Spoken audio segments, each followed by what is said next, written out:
Yes? I'm Major Wilson from headquarters. You can't take this wagon train into the village. Why not? Lee has engaged our entire army at Gettysburg. The paid train is not to enter the village. Yes, sir. Captain McComb? Yes. You're in charge. I'm going to reconnoiter up ahead. You stay here with the train. Don't move. Saunders, bring your men. Come with me. They left us high and dry with a wagon load of money. We could start a little poker game. Poker with an army payroll? Not me.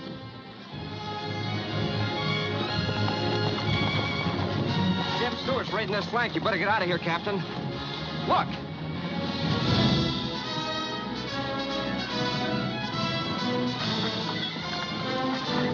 Get those first two wagons down the road. We'll make a run for it with a pay wagon.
What are you doing with that money? That's government property. I know it. What are you going to do with it? Burn it. Burn it? You gone crazy? That stuff's real. Just as real to Jim Stewart if he got a hold of it.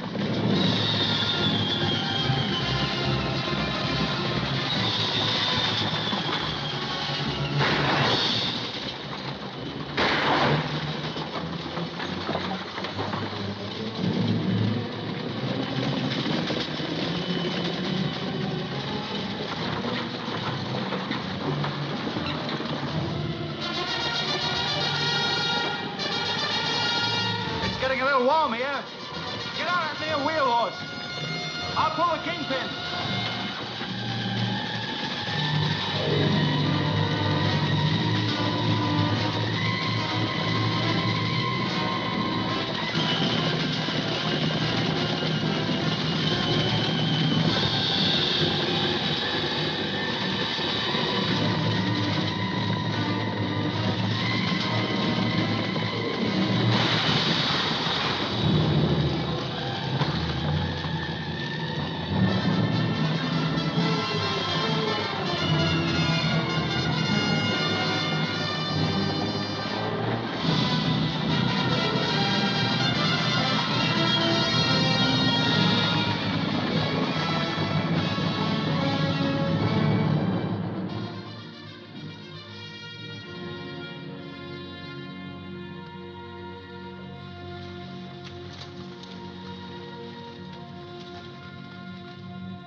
Lucky we thought of burning that money. We won't get anything. Major Ross will probably get a promotion. He can have it.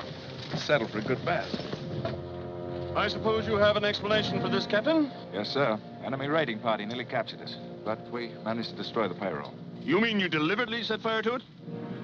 Speak up, Captain. Yes, sir. There it is, or was.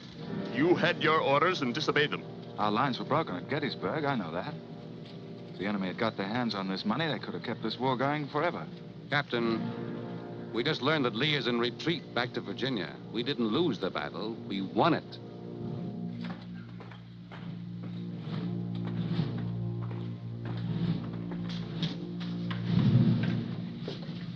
I left Captain McComb in charge. Told him not to move from his position.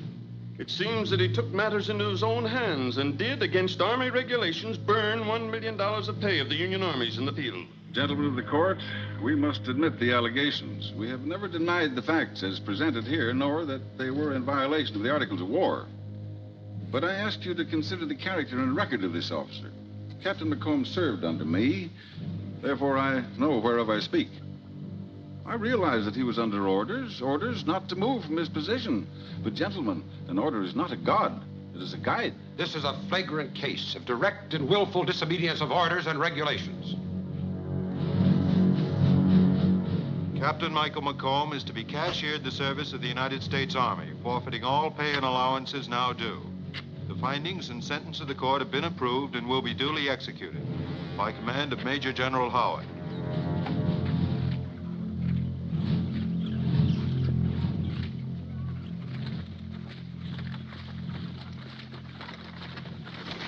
Thank you, Sergeant. The War Department can't reopen your case, Mike. I'm sorry, because I still don't think you had it coming. Well, it's a hot, cruel world, isn't it, Major? Well, I really went to work for you, Mike. I even saw the Adjutant General. The Adjutant General, huh?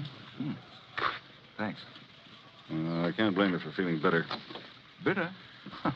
I'm not bitter. I'm grateful for the lesson. Lesson? Yes, I didn't follow their rules, so they tossed me out. But I'll follow them from now on in. Except they're going to be my rules. In other words, if there's going to be any shoving around, next time I'll do it. Anyway, thanks, Major. Well, good luck, Mike. Come on, boys.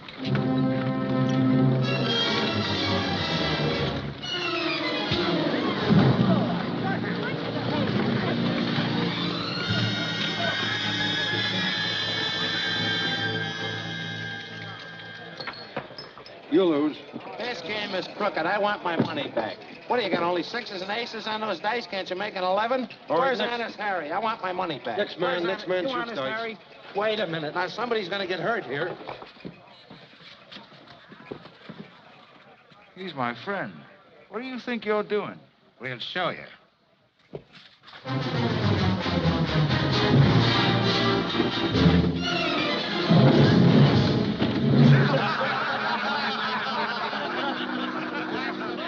How would you like a nice wide crack in the skull with this?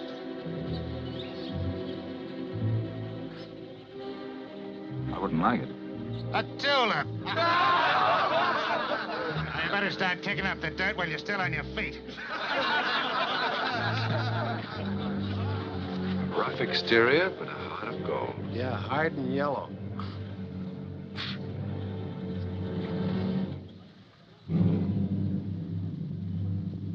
Hey, Pistol, Yeah? can you still blow a bugle? A what? A bugle. Can you blow a bugle? I guess I could if I had a bugle. Go get one.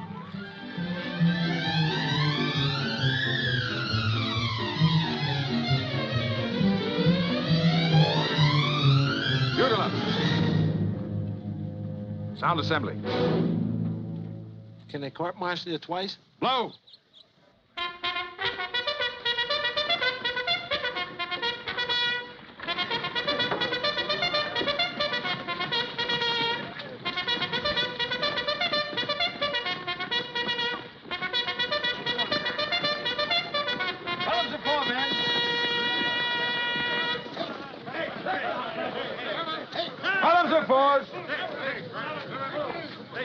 All right, line up, brace it up. Attention, left face. Now then, men, listen carefully. I have orders I want carried out immediately. This camp is a disgrace, and there's the cause of it over there, Honest Harry's. Gambling, crooked dice, bad liquor. You boys didn't lose your money, you were robbed. Attention, I'm going to put a stop to this. Go in there and give them a little of the old army boot. All right, men, break ranks. Double quick, let's go in and clean them out.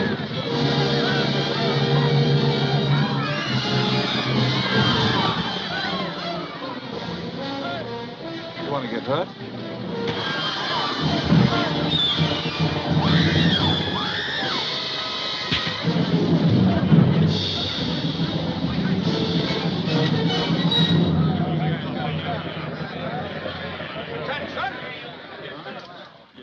Well done, man. I'm proud of you. Now take these hoodlums and ride them out of town on a fence rail. Don't treat them too rough. Just barely kill them. Now, where is the tulip? There he is, over there. Oh. He's out cold as a fish. Well, take him and throw him in the river. There's a new one on me. Stand aside, son. I have a way with those things. Here. Thank you.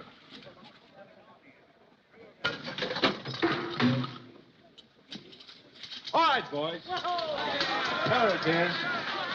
There's the money those thieves stole from me.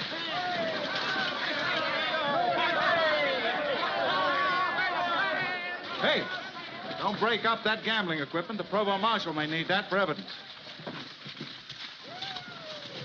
Provo gets through with it, we may just buy that in. Sure.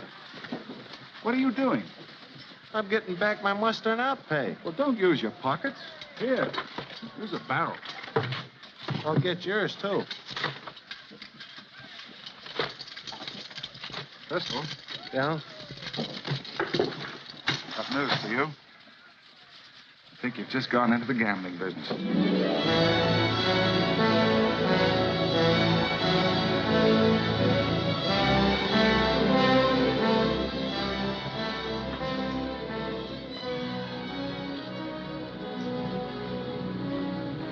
Mike, we're in trouble. That bunch of crooked freight handlers attached our stuff. What for? Oh, some jacked up charge or other, but it's serious. A fella named Banjo Sweeney bought the writ of attachment, and he's trying to grab our equipment. Forget it. Tots. I'm out. Seizing of property on false attachments is an old dodge. Won't work in Missouri, but it's sure legal in Kansas. That's right, mister. I want your bill of lading, McComb. Just discussing you, Mr. Sweeney. Well, there's nothing to discuss. Just give me the bill. Oh, wait a minute. After all, if you're going to grab a man's equipment, I think the least you can do is to give him the benefit of a little conversation. I didn't come here for conversation. Quit stalling. I'm not stalling. Why don't you sit down and have a drink? We can settle. I'll get the sheriff. He'll settle your hash. Take one more step and I'll shoot you in the back.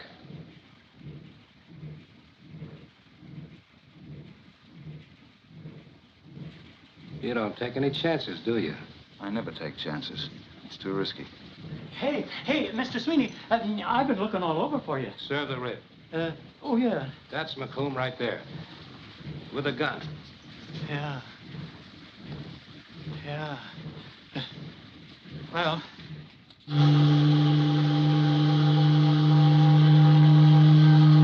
What's the matter, boys? Couldn't be that we've crossed the line into Missouri, could it? that's right.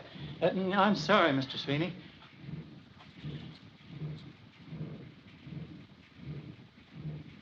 You know, McComb, the way you held that gun on him, I really thought you'd shoot him in the back. Here, pistol. Take care of the purser. See how stuff gets off first, eh?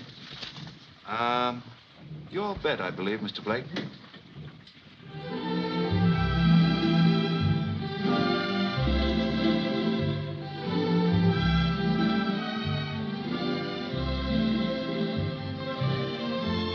Drink, soldier? Here's what we collected on deck for the boys. Looks like they kept their hands in their pockets. Didn't dare disturb the cabin passengers. They're mostly Yankees. Give me that. I just love to see Yankees and their money part company. I've never seen a handsome gentleman who wasn't generous. Thank you.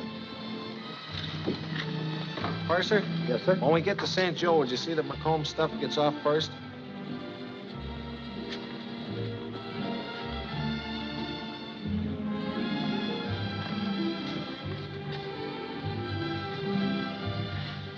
I'll raise you 200. I've had enough. Oh, Miss Moore. Don't get up, Mr. Chevigee. I'm just collecting money for the soldiers on deck. Would you mind? Pleasure, ma'am. Thank you. Of course, of course. Go away. Go away before I shoot you. In the back. I'll call him. I happen to be trying to help wounded soldiers. Now, would you care to contribute? Your pardon, ma'am. No notion I was addressing a lady. Thank you. Wait a minute. Change. Thank you. Who's that? That's Georgia Moore. She and her husband own the Silver River mines. Nice people. Very nice. And you're very generous, too, with my money. I'd make that pot good if I were you. 3 aces. I had no idea the frontier could boast such charming ladies. And speaking of charming ladies,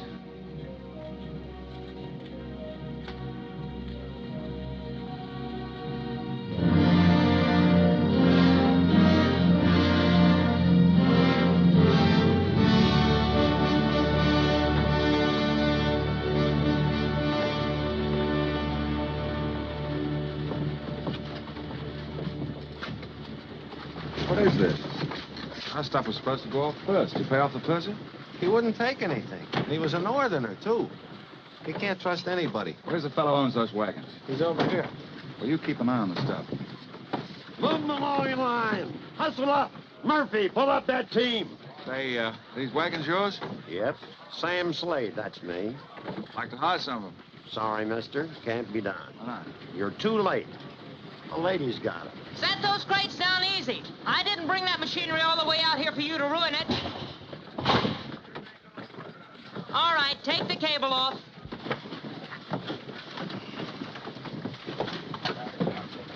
Wagon boss is a bit tough. See what you can do with him. Tie everything down tight. We're liable to run into rough weather. Hello, Mrs. Moore. Or maybe you're Mrs. Moore's younger brother. That's very funny. What do you want? I want a little help. You remember me, don't you? I'm the man who so graciously contributed to your worthy cause. I'd like to get a couple of your wagons. That's impossible. Oh, just a minute. This is business. I need those wagons pretty bad. I'd like to make you an offer. Sorry. The answer is no, Mr. whatever your name is. McComb, man. Mike McComb. I need all I have and more. I've been trying to get this mining machinery to Silver City for 6 months. Sorry. Oh, that's all right. I just thought that out west here, everybody tried giving the other fellow a helping hand. We also have a saying. What's mine is mine. I keep the wagons. Pretty smart in those pants. I'd look pretty silly without them. But a couple of drinks ain't gonna hurt you. Sorry, son. I got to stick in the job. I'll tell you what I will do, though. What? If you stick around, I might play you a little game of horseshoes.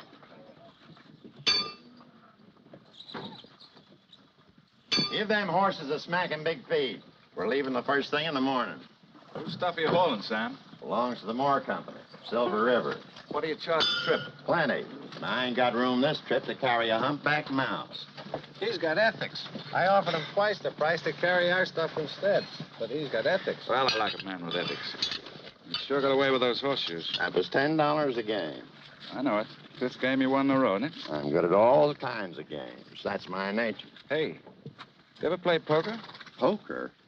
I said all kinds of games. And I do therefore transfer to said Mike McComb all my wagons and freighting equipment in payment of the said sporting obligations. I think that'll do it. Stick your John Hancock here, Sam. I should have stuck to horseshoes. Well, so long, mister. Now, wait a minute, Sam. You're still my wagon boss, aren't you? Yeah? Well, how about getting that Moore stuff off my wagons, huh?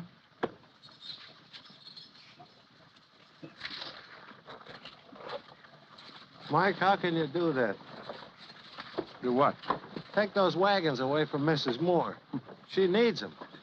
Pistol. Allow me to explain something that may be a guide to you in the future. From now on, I am interested only in the needs of one Michael J. McComb. Have it your own way. I will. She's got an awful temper. I wouldn't want to tangle with her. That's where you and I are different, pal.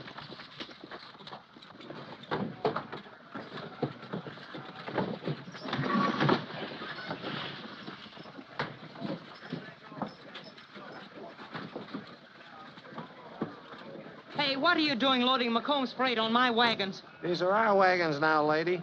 Where's Slade? He's over there on the dock. Get in your wagon. Have you gone crazy, Sam Slade? Maybe. I ain't sure yet. Why are you doing all this? Well, if it's all the same to you, Mrs. Moore, I held a bad hand last night.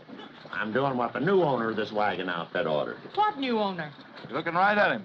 All right, Sam, get him rolling. Can I be of any service, ma'am? You cheap, double-crossing, ten-horn gambler. I'll have you strung up for stealing my outfit. Why, now, Mrs. Moore, don't scare me like that. If you want to do business with me, talk nice and sweet. But I've got to get this machinery to Silver City. My husband's expecting it. Then I'll be very glad to do your husband a favor and bring his little wife home. With the machinery? With love and kisses, but no machinery. I got no room. You want to ride or don't you? No, thank you. Maybe you're not so anxious to get home, huh? Not if I have to go with you. Now, that kind of flattery will get you nowhere, Mrs. Moore. Well, if you're not going to ride with me, there's a stagecoach leaving in about a week. Adios.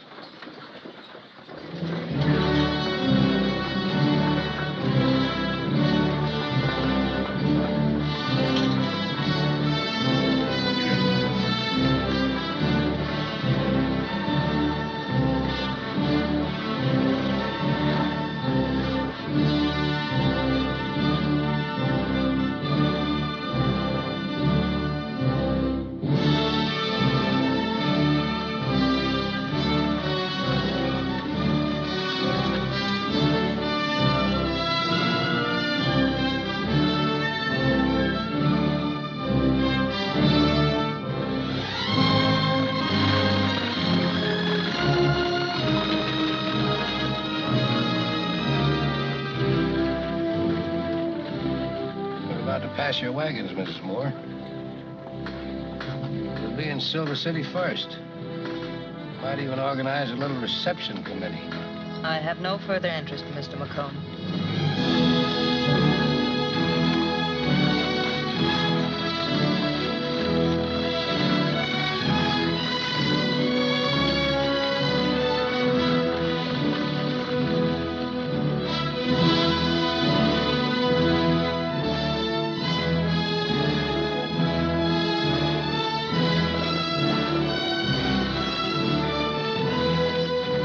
Mr. McComb, certainly glad to see you again.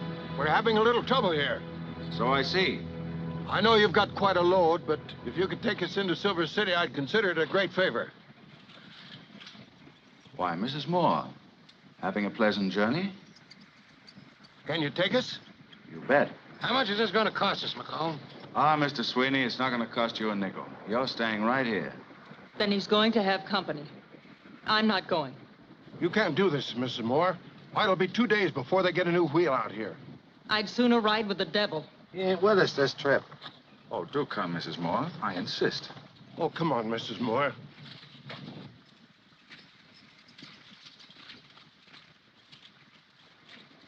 I'll catch up to you in Silver City.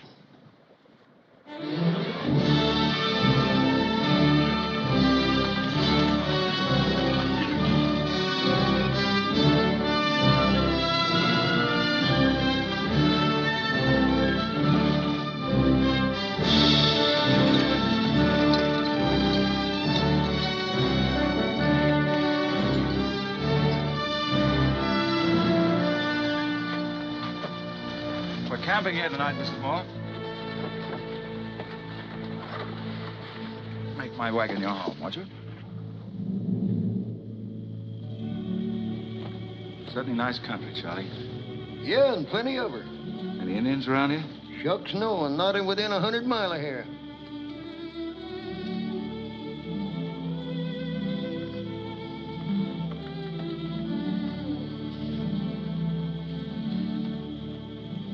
I like you better in skirts. Sorry to disappoint you, McComb. Where are you going? To make my bed and get some sleep, if it's all right with you. Sure, it's all right.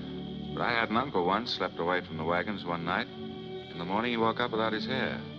Scalped. Now, how would you know whether or not there are Indians out here? You've never been west before. Greenhorn.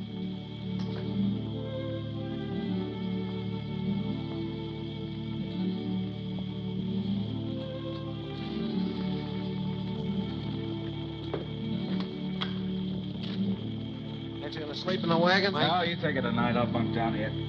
I'll go over and count the horses again and pick up a couple of blankets. All right.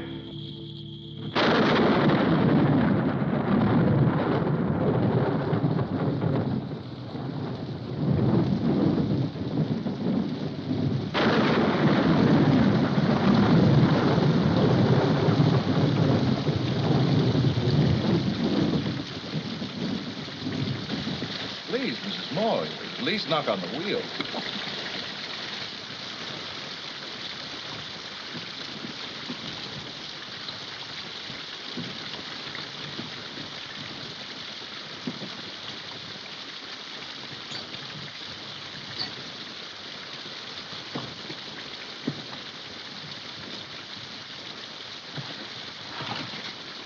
What sort of a man is your husband? He's a gentleman. Oh, isn't that a shame?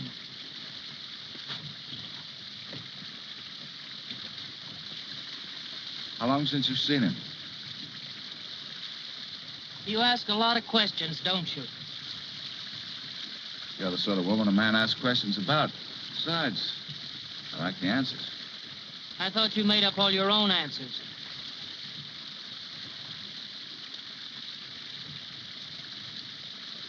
It's awful wet down here. Good.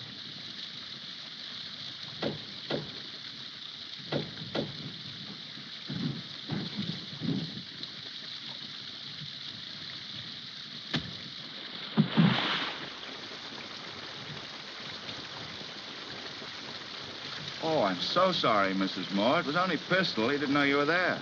I'm sorry, mister. Are you hurt? No, just bend a little.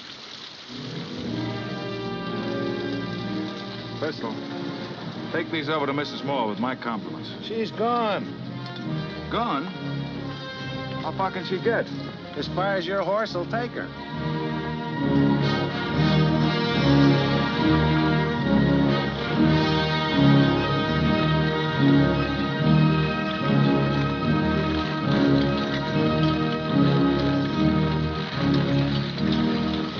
Take him on down to the wagon yard, Sam. You ain't aiming to settle in Silver City, are you, stranger? Oh, I might. Why? Well, if I was you, I'd keep moving. Any particular reason? You wouldn't like it here. Bad for your health. Oh. Well, that's certainly very kind of you boys to be so considerate over a stranger. Here, hold my horse, Sonny.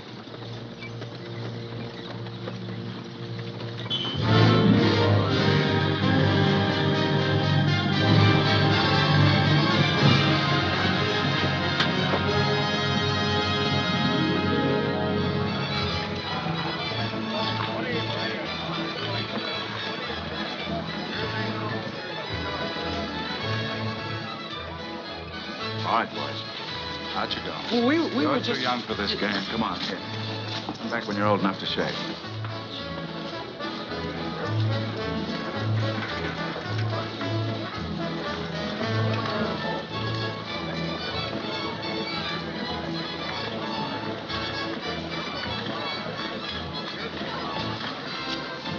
Move over.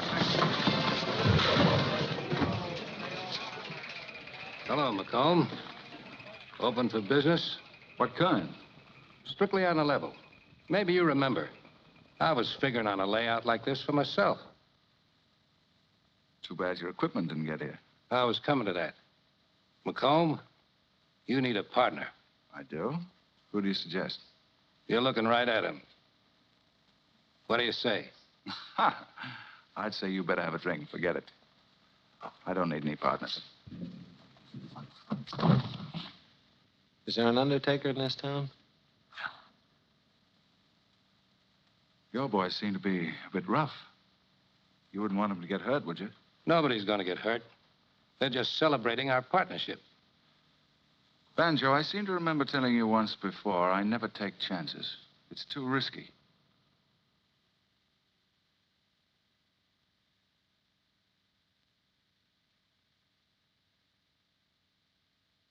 But maybe I do need a partner.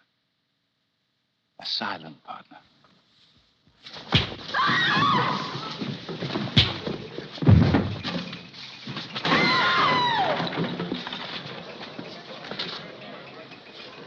When he comes to, tell him he's out of business. Now get him out of here.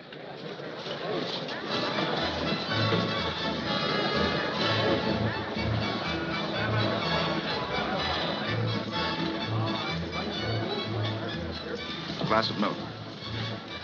Primitive, but persuasive. What? Your method of settling a debate. What are you selling?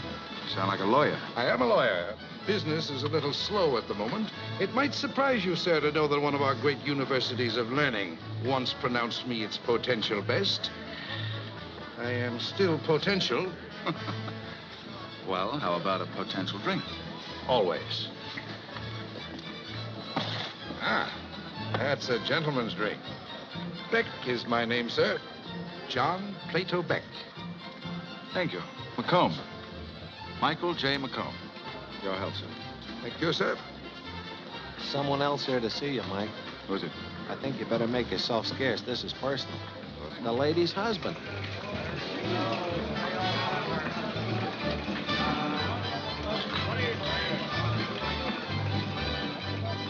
You're McComb? That's right. I'm Stanley Moore of the Silver River Mine. What can I do for you? My wife tells me you took over our freight wagons. Those wagons were neither hers nor yours. I bought and paid for them. Did she tell you that? Yes, she did. Can I offer you a drink? McComb, I'm in kind of a spot. To get my machinery, I need those wagons. Will you lend them to me? Lend them to you? Mr. Moore, I operate strictly on a cash basis. If you want to buy those wagons, they're for sale. How much do you want? Oh. 6,000. I haven't that kind of money on hand. Will you take shares in the Silver River Mine? $1 a share.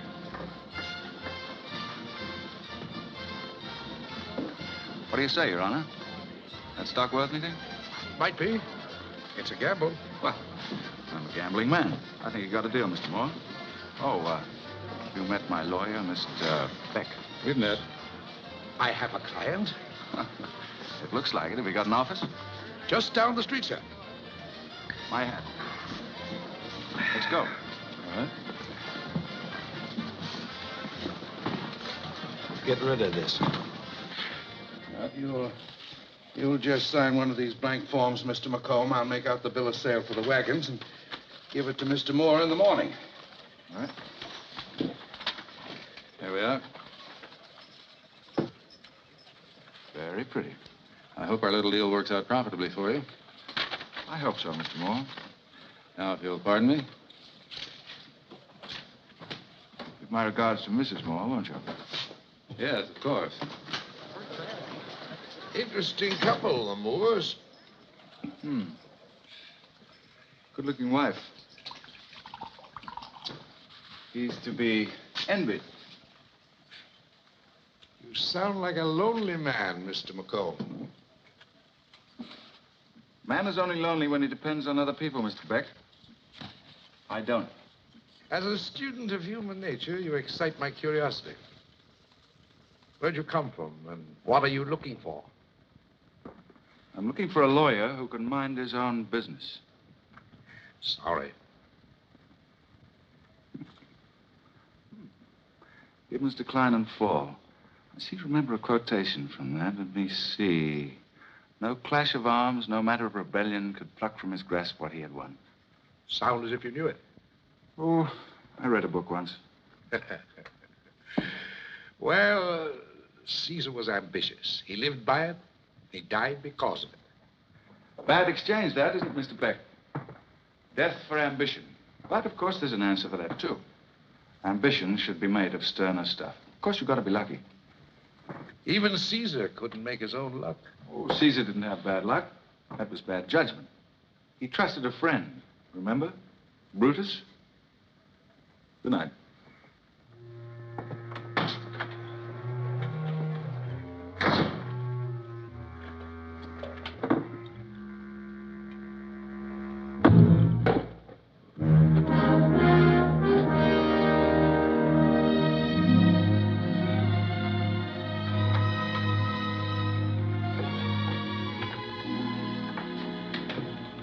You shouldn't have waited up, Darla.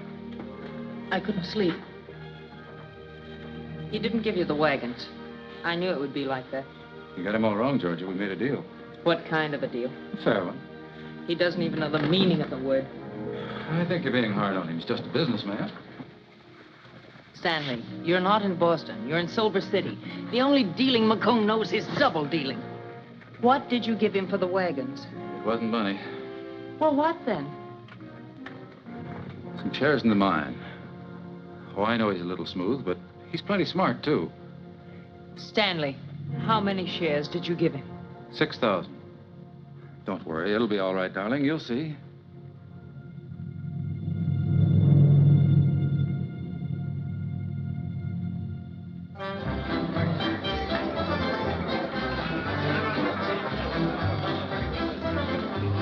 You remember me? You bet I do. Sam, how are you? Still pitching horseshoes? Some. But I ain't playing poker. Had a tough run of luck, Mr. McComb. Taking the party up country. But the trouble is, No. You need a stake, huh? I thought that maybe... Hey, Pistol, I guess we sort of owe you a favor anyway, Sam. Take care of him, will you? Good luck. This is getting monotonous, Plato. More and more of this paper every night. That's true enough. This voucher, good for $5 in cash when redeemed by the Blake Mining Company. Tell the dealers not to accept any more of this stuff. After tonight, I want gambling losses paid off in cash. Oh, wait, the local merchants are accepting these vouchers. Well, I'm not. Aren't the mine owners going to redeem these things? They'd like to. What do you mean they'd like to? I've gone over the whole problem with the mine owners, and believe me, it is a problem. They're forced to issue these vouchers because you and your gaming table have corralled all the money in the town. Then let them get some more money. Haven't they heard there's a little thing called a mint in San Francisco? You know, if there was a local bank, these vouchers could be redeemed. I think I'll take a little ride in the morning and find out what goes on in this mining business.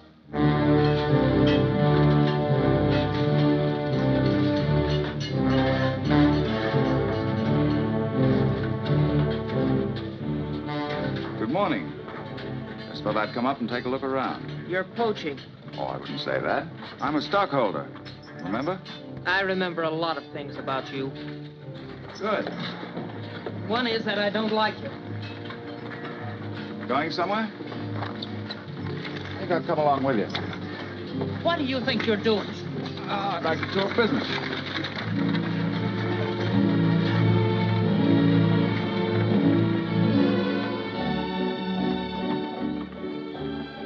Everything going smoothly at our mine, I hope? Take it up with my husband. I'm going to see him now. Oh, then in that case, we'll take our time. Why don't you leave us alone? Because I've met your husband. Just what are you trying to say? Just that I don't think you dislike me as much as you think you do. I think you're just scared. You're a fool, Macomb. You've got the wrong woman.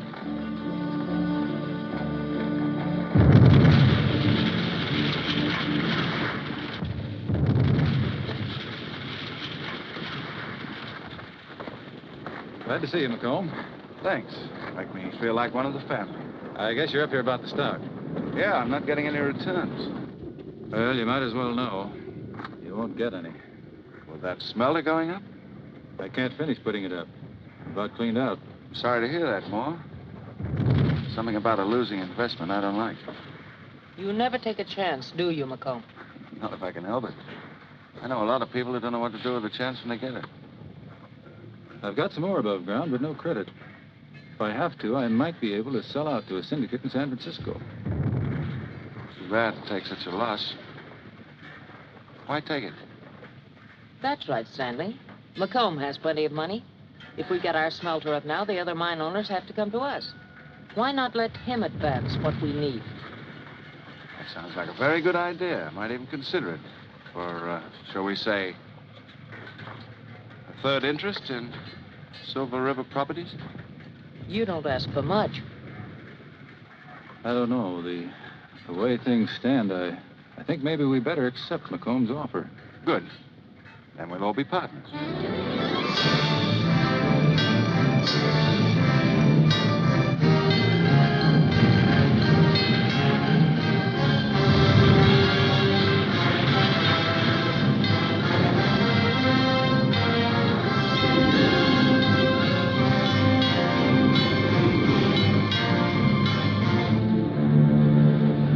Why don't you fellas get smart? The mine owners will never pay off in money as long as you keep taking their paper. So don't let them feed you that malarkey about the cash coming later. They'll keep you working for nothing. It's in the breed. And let me tell you another thing. Mike Macomb's in with him. That don't sound right, Banjo. Mike's a gambler.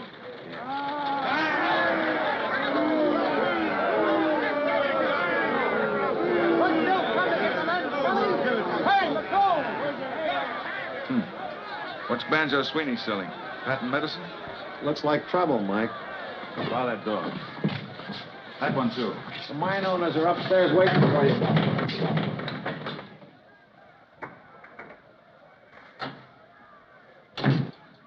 Well, Silver City's most distinguished citizens, and Mrs. Moore. I had no idea there were to be ladies present. I'm here as a mine owner, Mr. Macomb. We're not paying a social call. We're having trouble with the mines. Ah, trouble, trouble, trouble. Indeed, we all have our troubles, do we not? You're the cause of our troubles. You won't let the miners gamble unless they have cash. You know we've been paying them off in paper. Then pay them off in cash. Suit me better. Well, the truth is there's no loose money around. Now, these gentlemen and this lady here thought maybe... Maybe they'd better do less thinking and more mining. Anyway, why come to me? Don't be a bunch of sheep. Go on in there and make them pay up.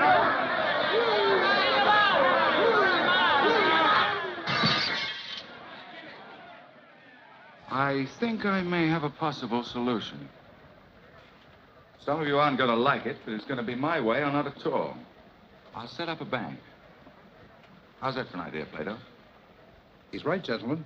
He has all the cash, and he could guarantee the weekly payroll. This is going to cost us something. What is it, Macomb? Mrs. Moore, it's a hard, cruel world. Naturally, it's going to cost you something. I want a cut of stock from every mine in Silver City. That's robbery. Oh, no. That's business. Cost there'd be an additional fee, say 10%. Also payable in stock. Plato, I'm proud of you. Sometimes I think you earn your salary. Well, I suppose there's nothing else we can do. You win, Macomb. You're in the banking business. I'll go welcome my new depositors.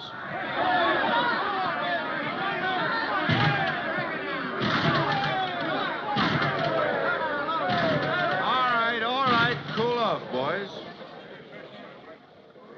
I've just been having a little talk with the mine owners inside here, and they seem to think it'd be a good idea if I were to set up a bank. All right. I'll guarantee my bank will meet all the paper you hold and pay you off in cash. How is that? How you boys doing with those doors down there? Well, knock them down and come on in for a drink on the bank.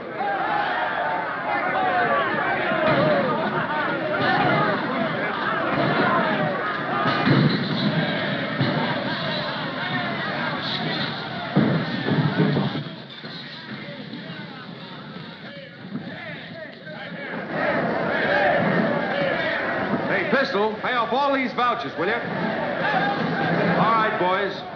Whiskey to the right, cash further up.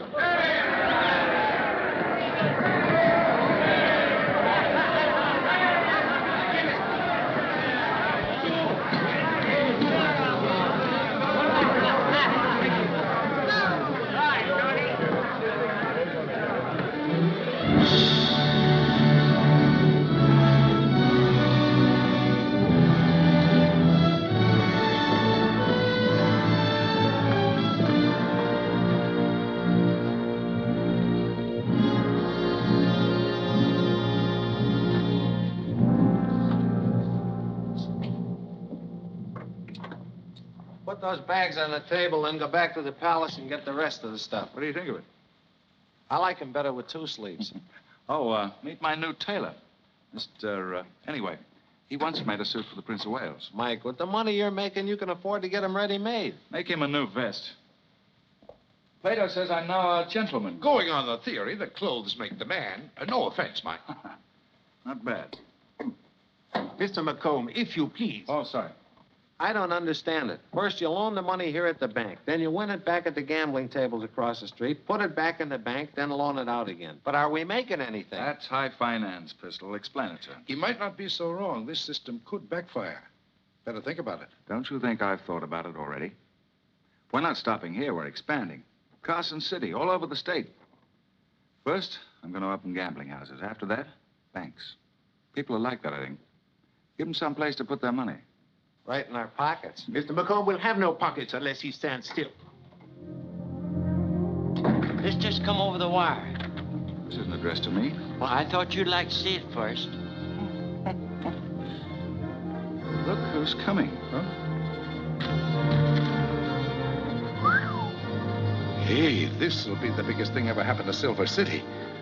Well, have we got his brand of whiskey?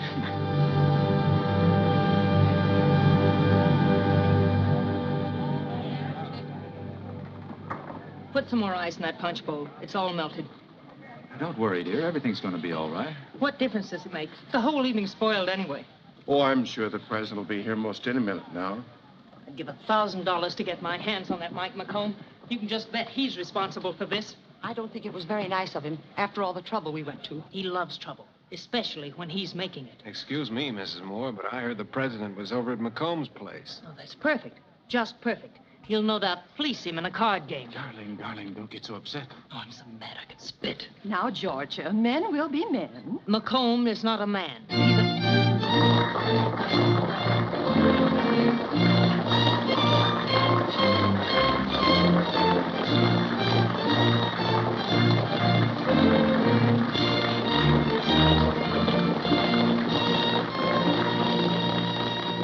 Mr. President, Mr. Chevigey, our host and the owner of the biggest mine in Silver City.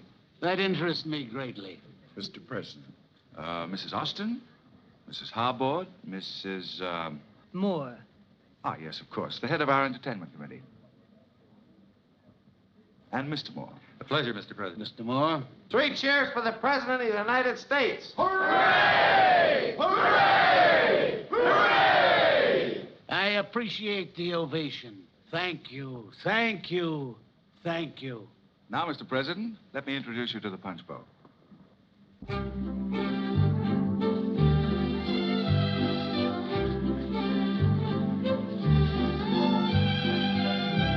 Guard, General? Thank you. How about some punch? No. McComb is an amazing man.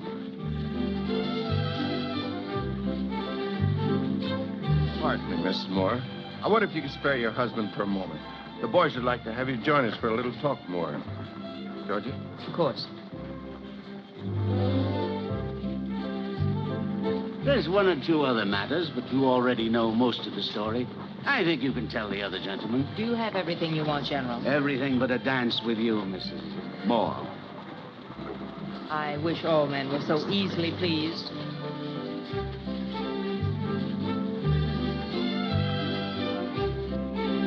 While we're in here talking, McComb is out there making policy with the president.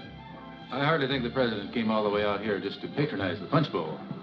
You're entirely right, gentlemen. Shut that door. I can tell you it's no accident the President of the United States came to Silver City. Although his visit's unofficial, what he told me is of vital importance. Well, if it was so important, why didn't he talk to all of us? I imagine the President has a pretty fair idea who he wants to talk to. Besides, aren't we all in the mining business together? McComb's right, gentlemen. Aside from personal feelings, we can't operate the mines without him. Let's hear what he has to say. Very smart. Plato, you were there this afternoon. Get in the picture. Well, as you all know, a first-rate nation is a nation with surplus international credits.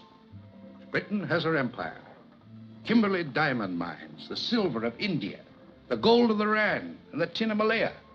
Russia has the steppes of Siberia, rich in 100 resources. What about the gold of California, Oregon, Colorado? True. The 49ers gave us the gold exchange, but gentlemen, that's not enough. The big strikes in gold are over. Do you know what we need now to make this country the great creditor of nations? Silver.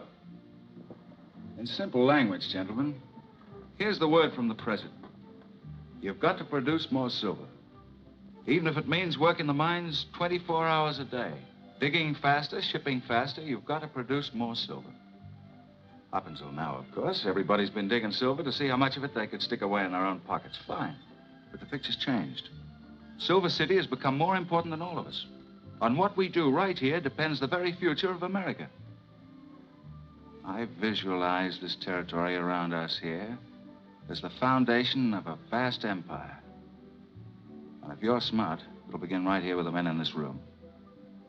This country's rich in silver. We'll find new fields. If we try, we'll double the silver output. Depend on me. I thought you'd see it my way, gentlemen. Pardon me. Mine and the President's. Well, drop around to the bank tomorrow and we'll go into details. So what else could we do? We burnt $1 million. What a fire. I had $35,000 with the ashes on my hat. And for that, they threw him out of the Army. That's gratitude. They threw you out once, didn't they? Yeah. Twice. You got a pretty good job now, though. Our dance, I believe, Mrs. Moore. Yes, it has been nice. Oh, you better. People might think you don't like me. I don't want to dance with you.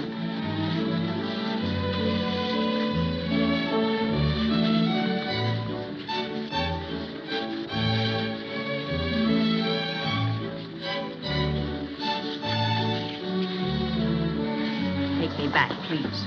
Why, Mrs. Moore, I think you wanted me to ask you to dance. You're aggressive, aren't you? Mm-hmm. But like a child. First you want a circus all done up in gold braid, and then you want... You. I'm not interested.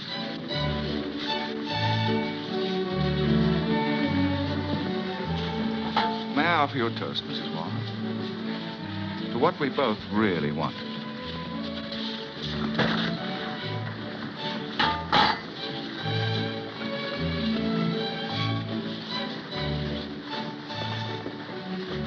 You seem to have spilled your drink. Lovely party, isn't it?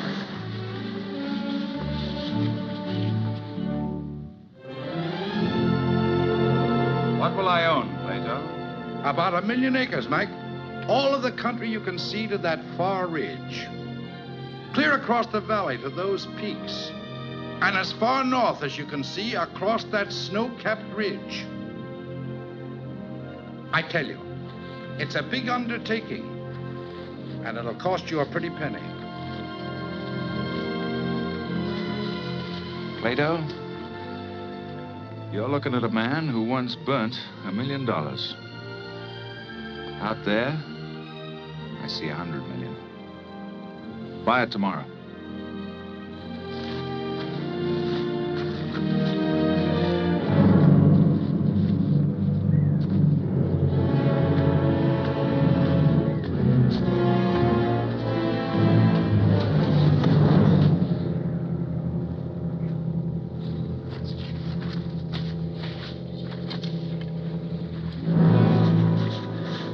Sam Slade. Sam, who'd you tangle with? Ran into Pack Indians, Black Rock Range. Black Rock? Yeah. was freighting in camping outfit for Eastern fellas, prospecting. Shoshones killed all of them.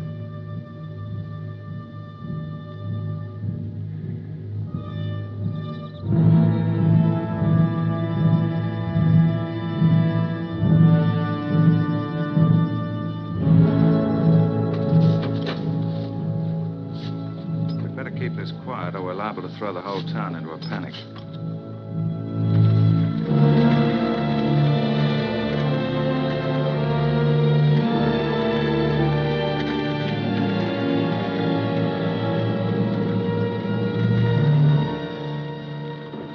Gun, a little bit of silver. All that's left of Sam Slade. Good enough for a man to leave, isn't it? Come in. Hello, Moss. Hello, Beck. Hello. I know it's late, but I've been in town several times today looking for you. Oh? What's on your mind? You know, we've been getting out a lot of ore. All of us. Mines are working at full capacity. Still, it's not enough. I know it. Got any suggestions? That night at Chevagy's, I told you I thought there were still untouched, undeveloped fields. Sure. I remember. We need new fields. Well, we're not the only ones who think so.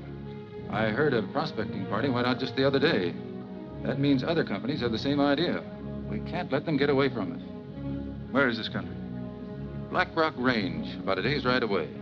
That's the Shoshone Indian country, Wolf. I know.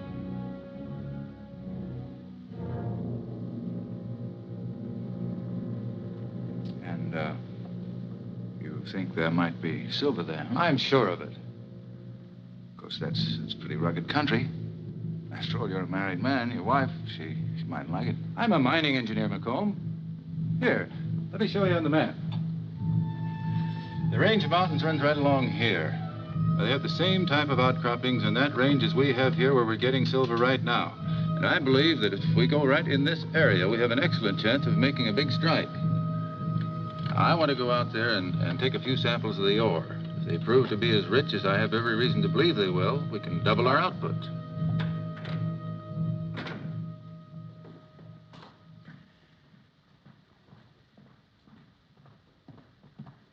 Good night, Beck. All right. Good night, sweet prince. Lights of angels, sing thee to thy rest.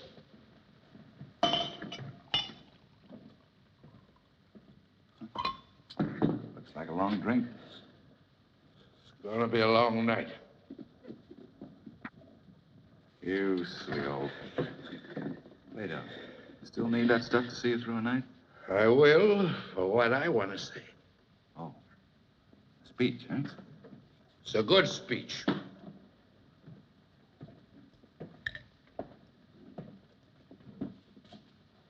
A speech about the truth. I used to like the truth, Mike. Well, we all do, don't we? Not you. You run from it. My speech is about the human soul. You believe in the human soul? I believe in myself. And you're wasting your time. You know why? All right. Why? Because you're no good, Mike. You're no good. The defense rests. Did you ever read the Bible? Not lately, no. Well, it's all written there. A whole story about a king called David. You knew what he wanted, too. A woman. A woman he saw one day bathing in a garden. Mm-hmm. Go on. And David desired this woman and he lusted for her. But she was the wife of one of his captains. And he sent the captain off to the wars. And he placed him in the fore of the battle. And this captain was killed. And the king took the wife of this slain captain for his own. And that's not all. You've forgotten something. What? The king loved that woman, didn't he? David loved her with an all-consuming passion. Didn't he? That's not important. Of course it's not important. Not to you, you Cold Boston codfish. You and your sermons. You get 'em out of a bottle, Beck.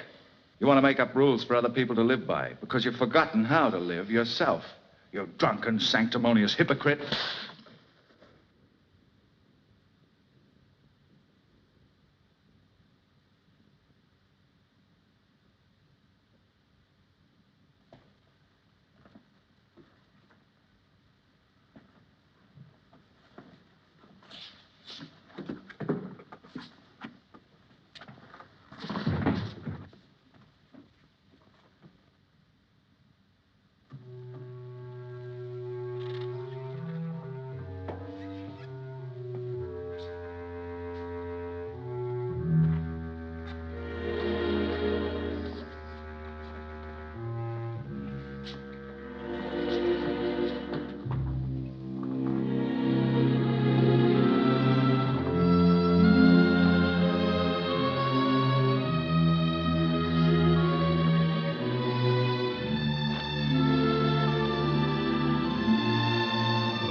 Don't do it, Mike.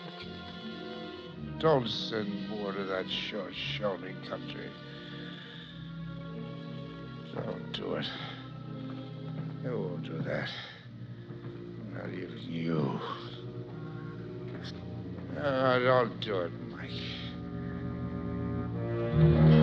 All right, take it up to the cookhouse and check it in.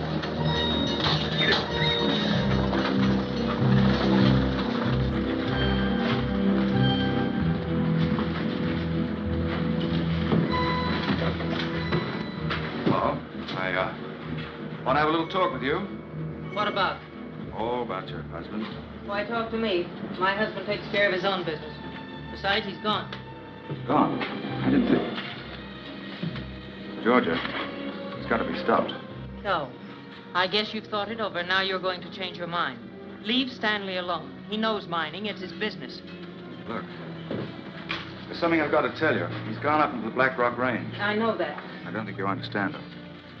I just found out the Shoshones are on the warpath. You know what that means, don't you? They already killed a party of prospectors. Shoshones?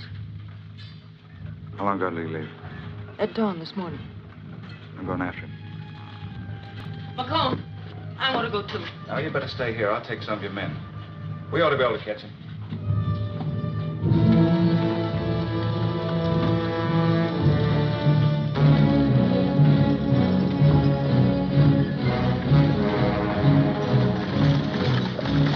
Get on your horses and follow me.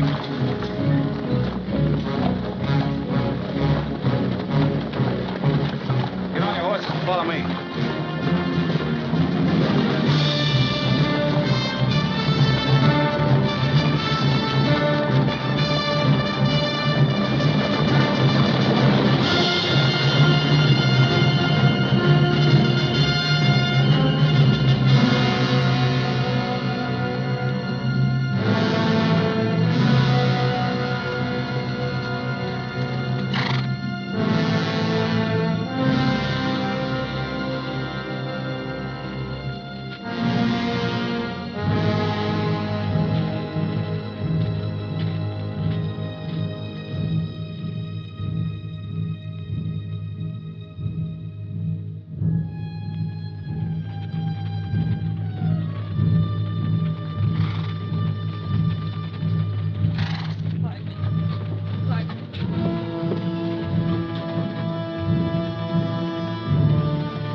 We didn't get there soon enough, Georgia.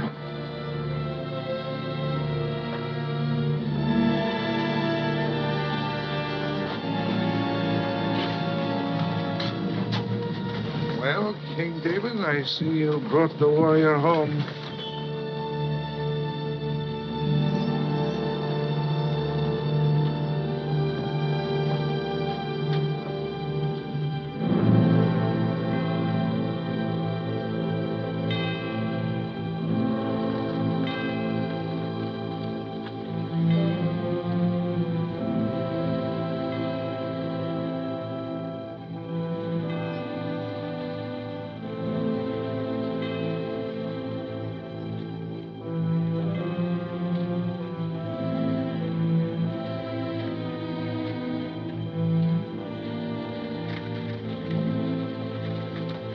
I believe we've been too hasty in discharging our obligations to the late Mr. Moore. We've written no epitaph. Well, I'll speak one. Nature might stand to all the world and say this was a man. A man betrayed. I don't believe I need identify the gentleman who victimized him. He was among us today, not to mourn, but to claim the rewards of his treachery.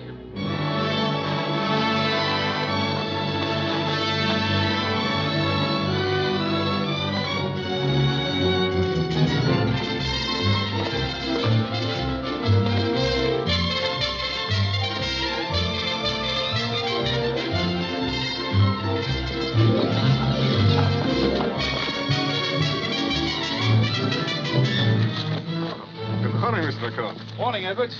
Well, what do you think of the site? Oh, it's excellent, excellent. But, do you think a castle will blend with this landscape? Blend? In the landscape? Look, Edwards, I don't intend to blend with any landscape. I intend to fill it. Yes, sir. Now, look, I want a big, magnificent house, Gothic style. I want it built in white marble. White. But there's no marble in this part of the country. Then get marble. Look, Edwards, on both sides of the main entrance, I want wings stretching out. Mr. McComb, I'd like to talk this over at greater length with you. I'm still rather confused. Hurry it up, Edwards. Goodbye.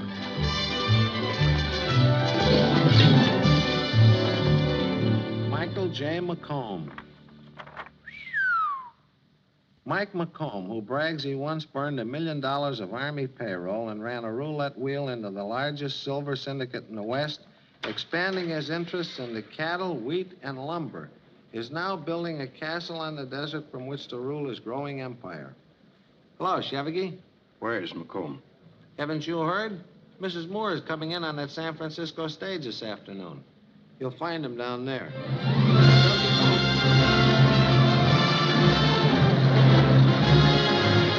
Stage from San Francisco. Stage from San Francisco. Welcome home. It's nice to be back. I've got my carriage here for you. Thank you. You look well. Do I? What am I talking about? You look beautiful. Can this be the old Mike McComb? No.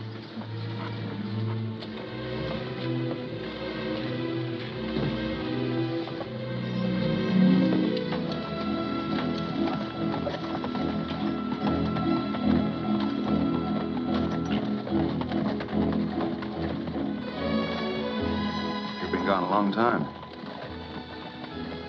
Hadn't come in today, I was coming after you. I don't want you to make any plans for a week. Every day for a week.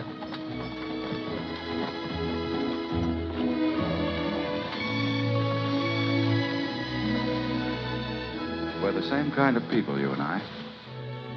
Maybe that's the trouble. I'm not sure if we'd be good for each other. One minute, we're fighting like wildcats. The next, we're in love. It certainly took you a long time to say that. I never wanted to. You just did. It's not as simple as that. It would be, if you just stopped talking.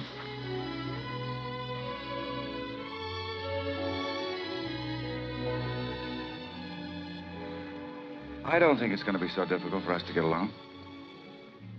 You almost had me fooled for a minute. You know, you haven't changed a bit, Mike McComb.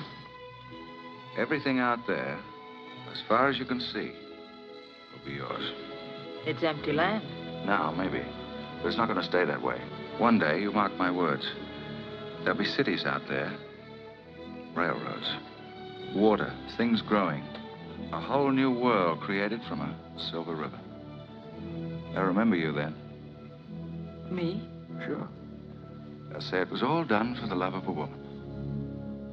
Let's be honest, Mike. You were taking care of yourself long before I ever came along. I'm sure nothing in the world could have stopped you, or can now. I don't want to be stopped.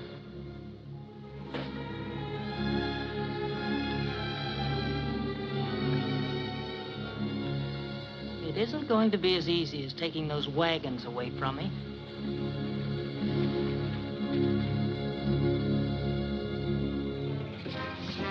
Mr. Barnes? What's this? An invitation to Mike McComb's housewarming. I'll go. It ain't gonna be that warm. Everything in the house is imported from Europe. Mr. Blake, Mr. Chevigey, and one for the attorney. Don't miss this party, men. 800 cases of real champagne. Look at this. Well, what do you expect? Very fancy, but I'm not going. I'm going to stay home, and so is my wife. You'll go, gentlemen, so will your wives. The king is now in his castle. This is not an invitation. It's a command. Louis, I'll trade you mine for another drink.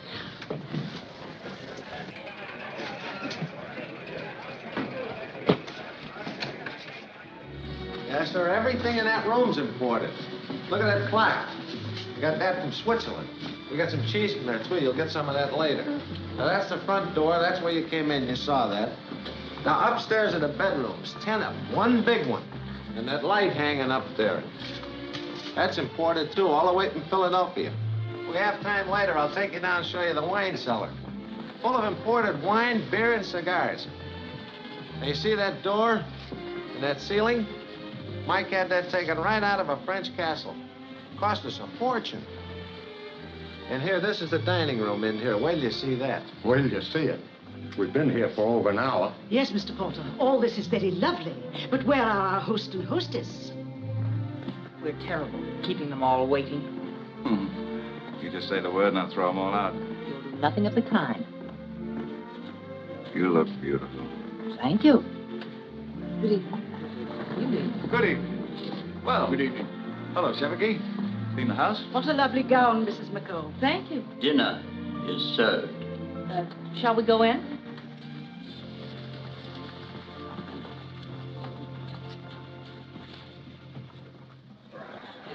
Wait up.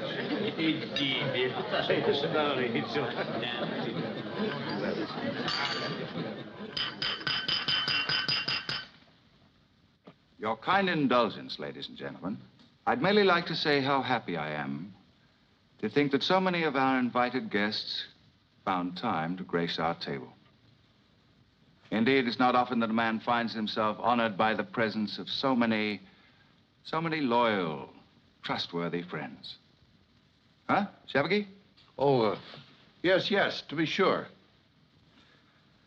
Now, if I may, I'd like to propose a toast to the Silver Queen, Mrs. Mike McComb. Thank you. Well, I seem to remember my father telling me on occasion somewhat similar to this. Be brief, be sincere, and be seated. We're greatly indebted to Mr. and Mrs. McComb for their gracious hospitality. Much happiness to them. Now I'll tell one. Ha! Plato.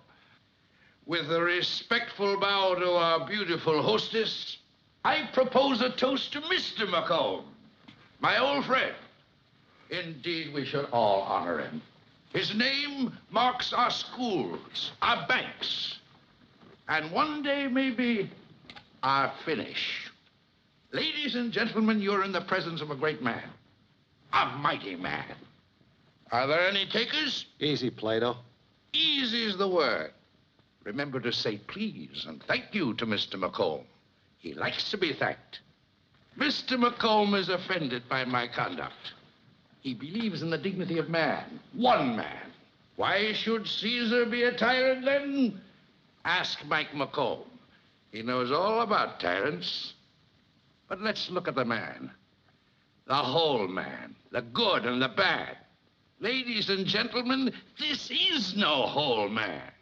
Let's consider him then a serpent's egg and kill him in the shell.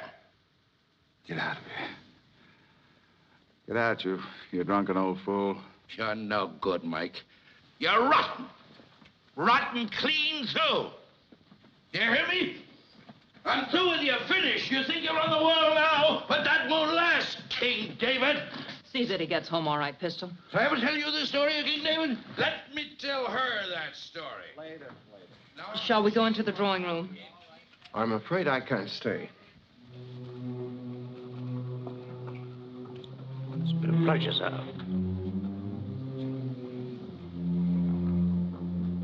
Good night, Mr. McComb. Good night, Mr. McComb. Good night. Good night, Mr. McComb. Good night, Mr. McComb. Good night.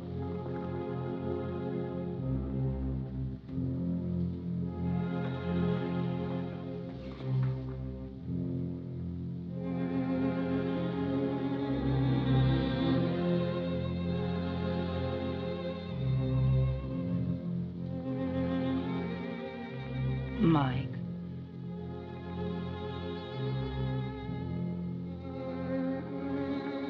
Lovely housewarming, wasn't it? I hope you don't mind everyone's leaving so early. Mind? Wonder why we bothered with him in the first place. But Plato, I don't understand his acting like that. Oh, it was just the liquor talking. What do you mean about King David? What do you mean about David? Who knows what goes through the mind of a drunk? One minute he's talking about Caesar, the next about serpent's eggs. But it was so strange. Forget it.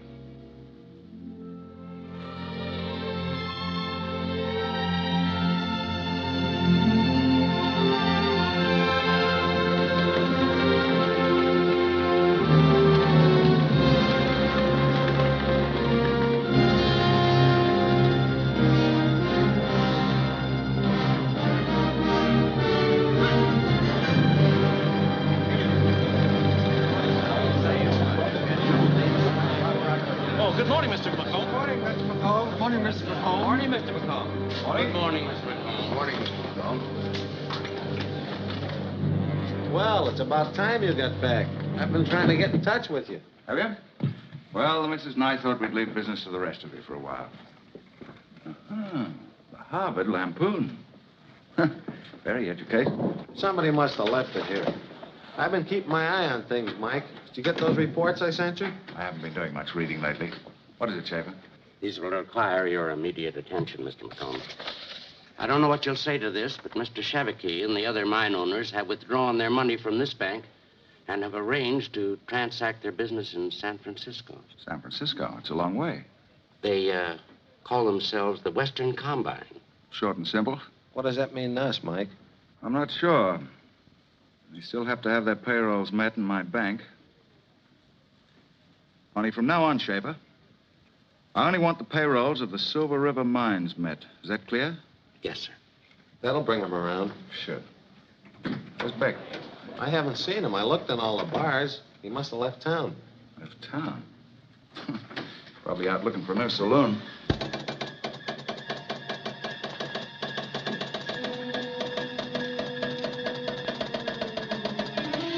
Looks like Chevigny and the boys haven't wasted any time.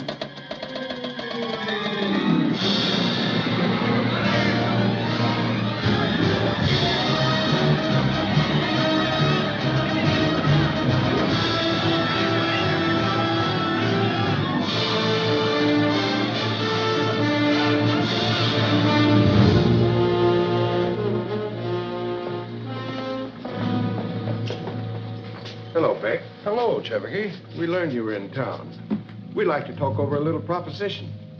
Now, since you handle a lot of McComb's business, we thought... I'm sorry, gentlemen.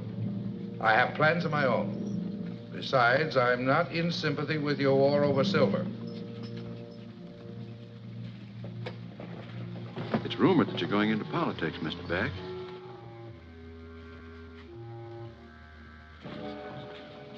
Why did McComb move his offices out here? We're working 24 hours a day. Got our own telegraph wire in there. Mrs. McComb, I think you better tell your husband I can't get his price for the warehouse. He ought to settle for half. Keep trying, Mr. Taylor. Mr. McComb never settles for half. Mrs. McComb, I've been waiting for hours. Well, make yourself comfortable.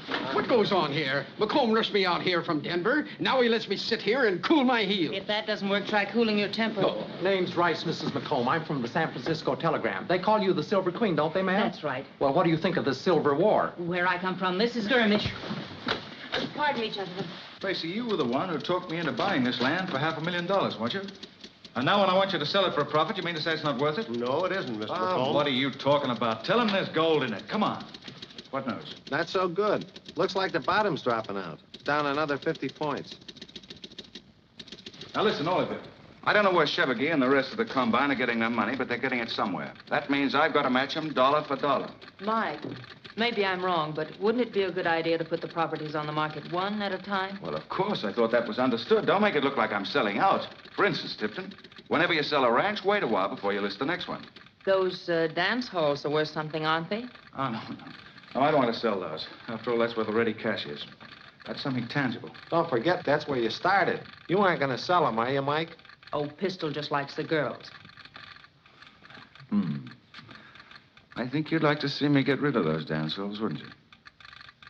All right, sell them, Tracy. Now, you all understand the plans, do you? McComb, a message from the East. Eastern Syndicate lends support to smash McComb. Ah. So that's where they're getting their money, is it? Gentlemen, disregard everything I said. I want every penny of cash you can lay your hands on. Do you get it? Sell everything. Mr. McComb. I said everything. You heard me, didn't you? All right, gentlemen. Be kind enough to get out of here. I got business. Mike, there are newspaper reporters out there from all over the country. They've been waiting for hours. Maybe you'd better see them now. Oh, let them wait. Well, I never did like things that came easy, but this time it looks they're going to give us a run for the money. I know. But we'll give them as good as we get. Better? I'm glad you said we, Mike. Why, you don't think I'd forgotten you, do you? Georgia, I'd be no good without you anymore. Are we going to beat them? You bet we will. I've already forced some of their mines to close down, and before I'm through, I'll close every mine in this territory. You said this was between you and Chevigny. But when you start talking about closing the mines, I just don't understand. Mr. McComb, a reply from Thompson in San Francisco. Read it. Urgently need $300,000 cash.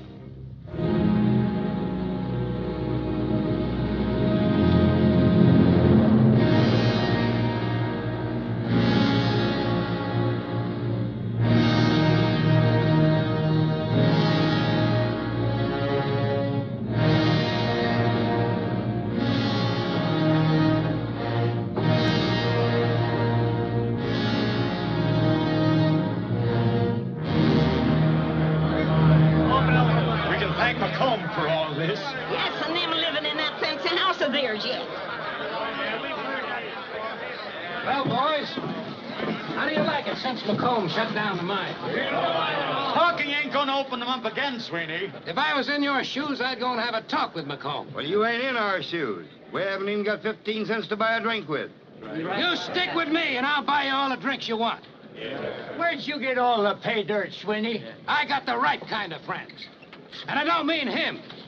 I'll vote for him if he can open up the mines again. Why don't you get smart? Beck used to work for McComb. He probably still does. I'll take these to my office. Pick me up around 8 o'clock. Yes, sir. Oh, boys. Plato! Plato Beck! Hello, Georgia. We've missed you. Well, I haven't been far from the sound of Mike's name. They're talking about him all over the state. I hope you haven't been listening to the wrong side in your campaigning.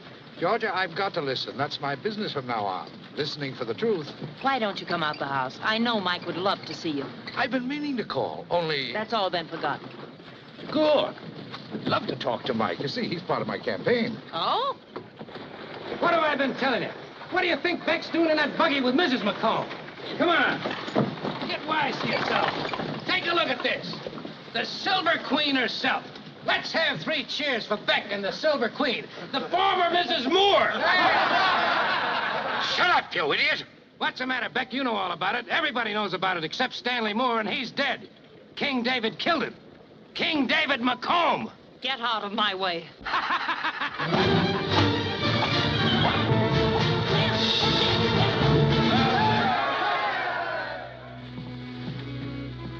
The prodigal returns.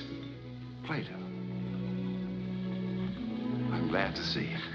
I knew you'd come back sooner or later, you old reprobate. Here, let me have your hat. George, let's get him a drink. No, thanks. Remember I told you once, Mike, a man should have roots? Well, mine are here. Yes, but town's not the same, Plato. Towns should never stay the same, Mike. They should change, get better. This one can, with your help. Same old Beck. Except, I never heard you preach sober. I'm not preaching, Mike. I'm running for senator. Senator? Mm-hmm. Well. Senator Beck, eh? What's your platform going to be? Decline and fall of the Roman Empire or what? No. Decline and fall of the Silver Empire.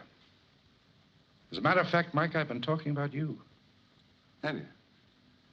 Thanks for the boost. I'm not sure you'll like what I've been saying. I'm not so sure either. You've gone over to the Western Combine, haven't you? No. You've got it all wrong, Mike. It's the people. The people against the Western Combine, too. Funny thing about voters, They don't like to be caught in a private war. Yours or anybody else's. Ah, you make me sick. Senator Beck, huh? Georgia, I seem to remember dragging the senator out of a gutter once. Or was it a barroom floor? Buying him his whiskey. Putting a clean shirt on his back when he didn't even have one. And now he's come to pass judgment on us. Look, Beck, you go back and tell your voters this. I made Silver City and I can break it. Sooner or later, you and all the rest of them will come crying to me like a pack of dogs. I'm sorry, Mike. Ah, you're always sorry. I'm sorry for you this time. I'm going to win this fight. And when I do, I'll wipe you and the Western Combine off the map. This country has a chance to grow, and I'm going to see that it gets that chance. Beck, you're still a sanctimonious old hypocrite. Goodbye, Georgie. If you'll need me, you'll find me in town. I'll see you to the door.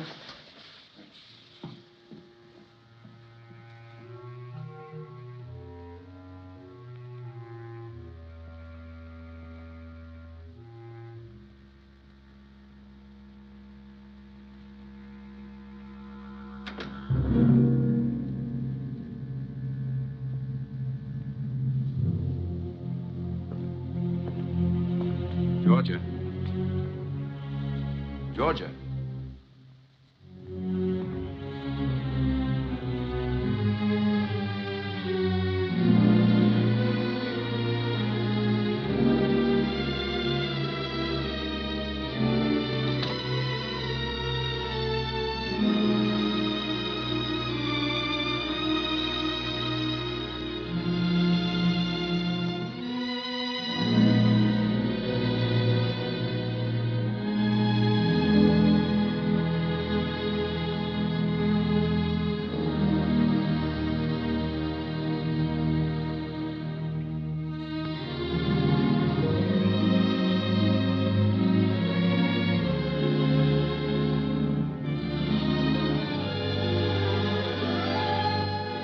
What's the matter with you?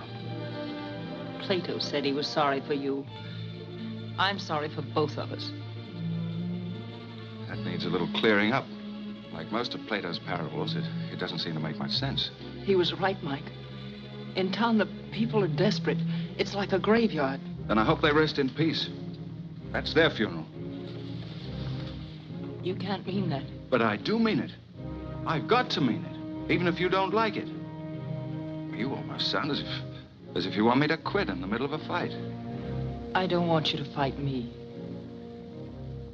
But, Georgie, you're my wife. Yes. But I think you've forgotten. I'm a fighter, too. You don't even understand what I'm trying to say, do you? I think I do. It seems to me that the babblings of a reformed drunk have turned even you against me. That drunk was your friend once. Friend? I expect nothing from friends. But I did think I could count on the loyalty of my wife. I was reminded you took another man's. Now we get to it. Beck told you. I didn't hear it from Beck. Banjo Sweeney was in town. Sweeney? I never wanted to blame you for Stanley's death. I wanted to believe you did everything you could to stop him. I knew what people were saying, but I loved you. So I believed in you. Now you don't. Is that it? I thought you'd change, Mike. But you haven't. Change? Why should I change? I never pretended to be anything different to what I am. And you always knew what I was after. But I didn't know how you intended getting it. Mike, call off this fight, please. Let's start again. Call it off? I'll never call it off, Georgia. Never. Then I can't stay and watch it. I'm leaving you.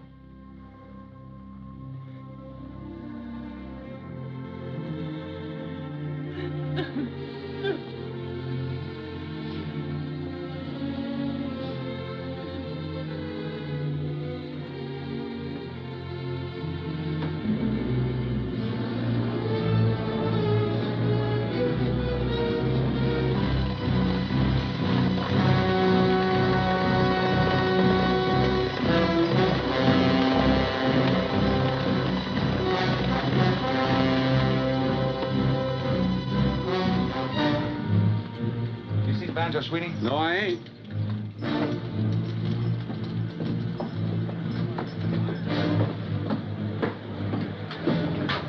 Where's Sweeney?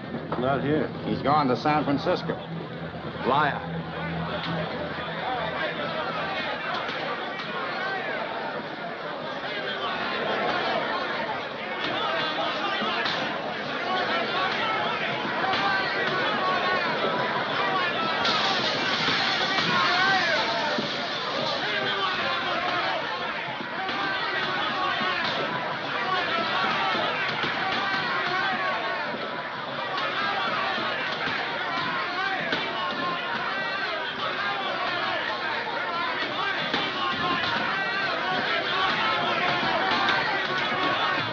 I tried to tell you there's a run on the bank. We're through. What are you talking about?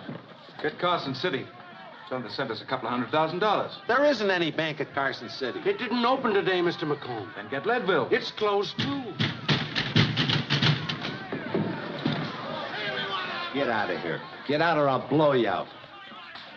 Put up that gun, pistol. Schaefer, pay off all those people. But, Mr. McComb, I'm not sure we have enough money to. If you do, you're bankrupt. Pay them off. Give them everything we got. Quiet down. We'll get your money. Quiet down, everybody.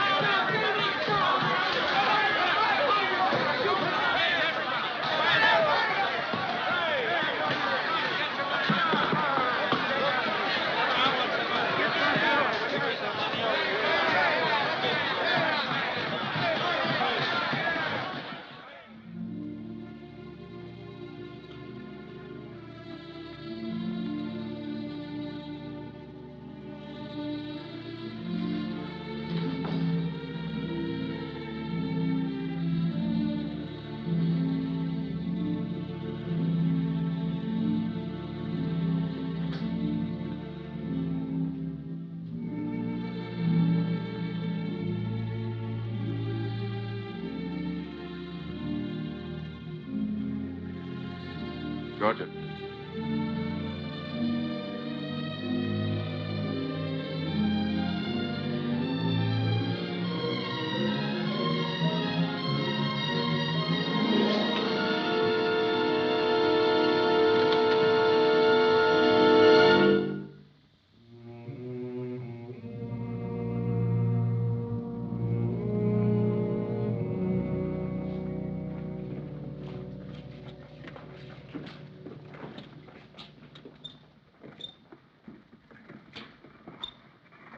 Get your hands off that.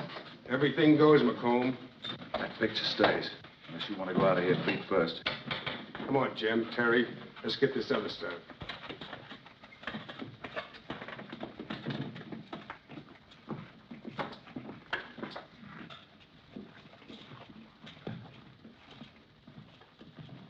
They sure cleaned the place out, didn't they, Mike?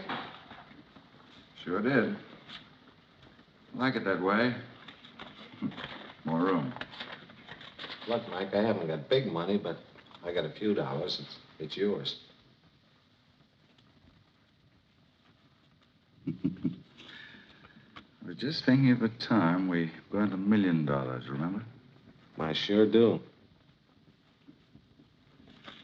Seen a lot of changes since then, haven't we? Yeah. You know, Chevy and the boys are back in town. They're running some windbag against Beck. Are they? Very interesting. You didn't come here to talk politics, though. What's on your mind, boy? Oh, nothing. I just thought you'd like to know I saw Georgia. You know, Beck is making a speech today at the Silver River Mine. George is working with him. Is she? She looks well, I hope. She looks great. Good. She's going to be on hand today for the big rally. Why don't you come out, Mike? I'm not interested in politics. I thought you'd like to know. Well, I guess I better be going. Look, Mike, why don't you two get together? Maybe you can straighten this thing out. Of course, it's none of my business. That's right. It's none of your business.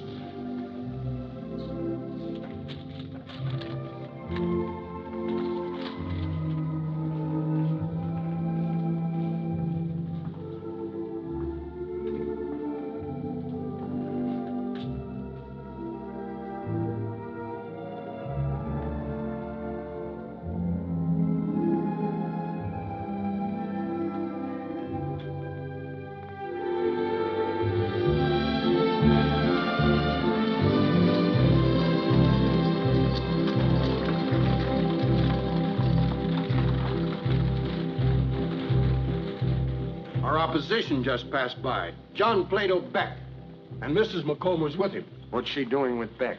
Maybe McComb is in this. You don't have to worry about McComb. He's washed up. Mr. Sweeney's right, gentlemen. The only person we have to worry about is Beck. The voters know where to place their confidence, and that's in Everest T. Walker. Well, if we want to get back in the silver business, you better be right. The President's Commission will certainly take the recommendation of our new senator. Naturally. But I think you fellas are just making a lot of talk. Plato Beck hasn't got a chance. You're sure of that, Mr. Sweeney? As sure as shooting, Mr. Chevigee. Understand? You can take my word for it. I see some very fine old bourbon.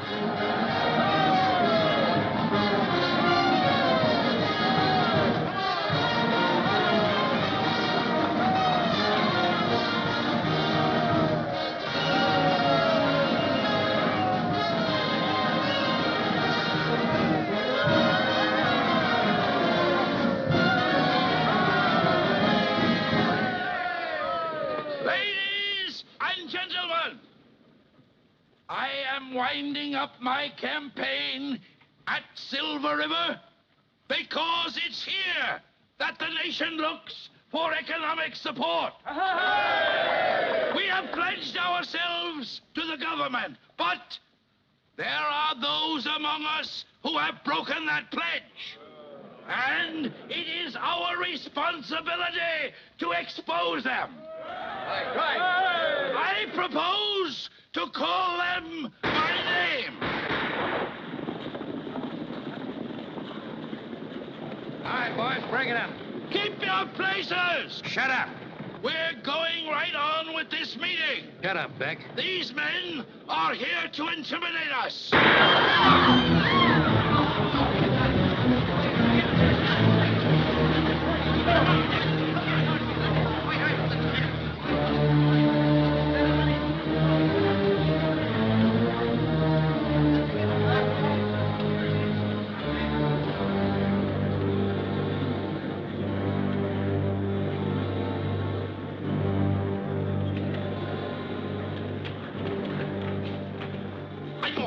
Let me walk.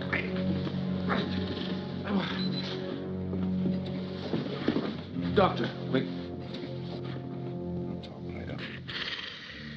They didn't want me to talk either. I had important things to say, Mike. I wanted to make my peace with you.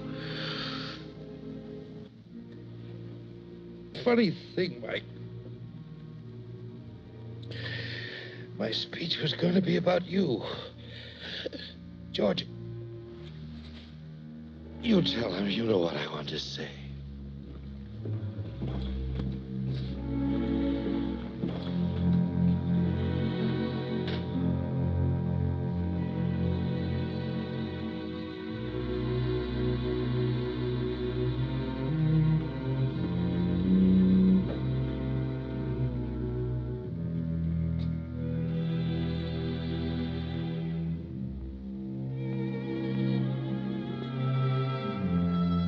I'll tell you what he told me.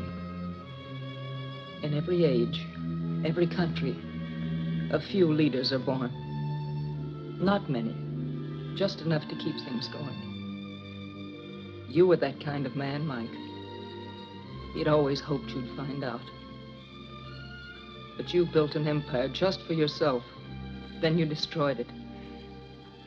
Plato was trying to pick up the pieces, fit them together again.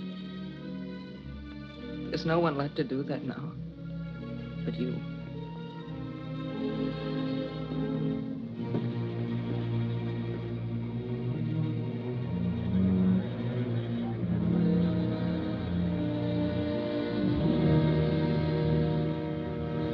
Plato Beck's dead. What are you going to do about it? What are you going to do about it, McComb? Speak his epitaph? No, I don't have any words that would do him justice. I just keep thinking that the men who killed him are celebrating right now in Silver City. That something's got to be done. So who feels like doing it? We've lost everything as it is. Now McComb wants to take us into town and get our skin full of lead.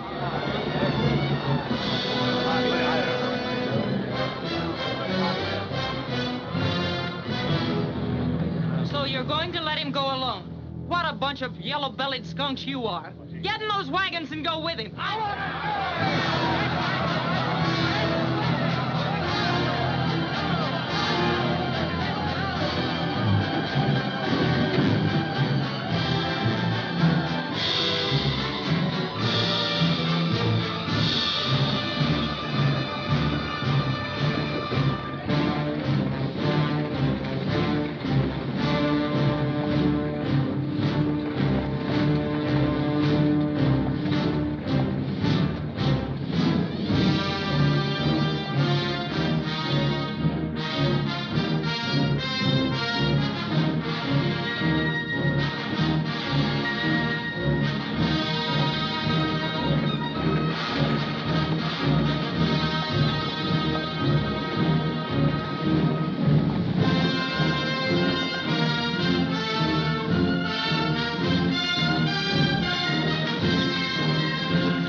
Hanson, you take your men in from the other side. Cover every street out of town.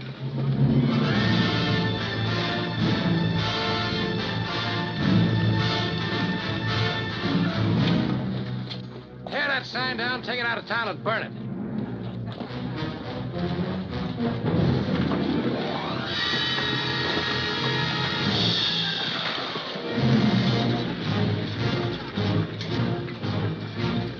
All right, you men disperse. Come in from the east.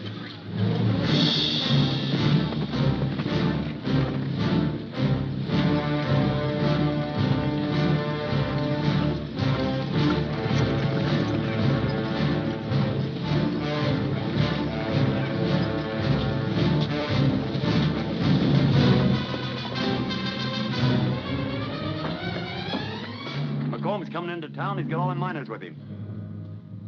Get on your horses and let's get out of here.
Look, I'd like to see him strung up as much as you would. But don't let's have a lynching. That's what we came here for. I know it. Beck wanted to make your speech today, didn't he? He never finished it. He wanted to tell you who was responsible for most of your troubles. I can tell you that. Me.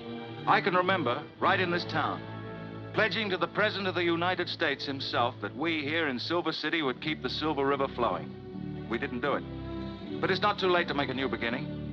First, we'll open up the mines, and this time we'll keep them open. Pretty soon you're going to see important changes around here.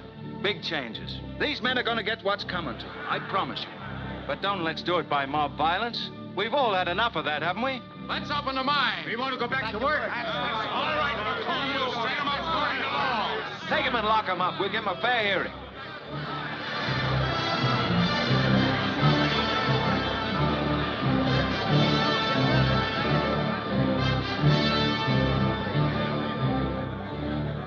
I'm proud of you, Mike. What's the matter? I was just thinking what a wonderful chance I had to shoot Banjo Sweeney in the back. And I passed it up. You haven't changed a bit, Mike McComb.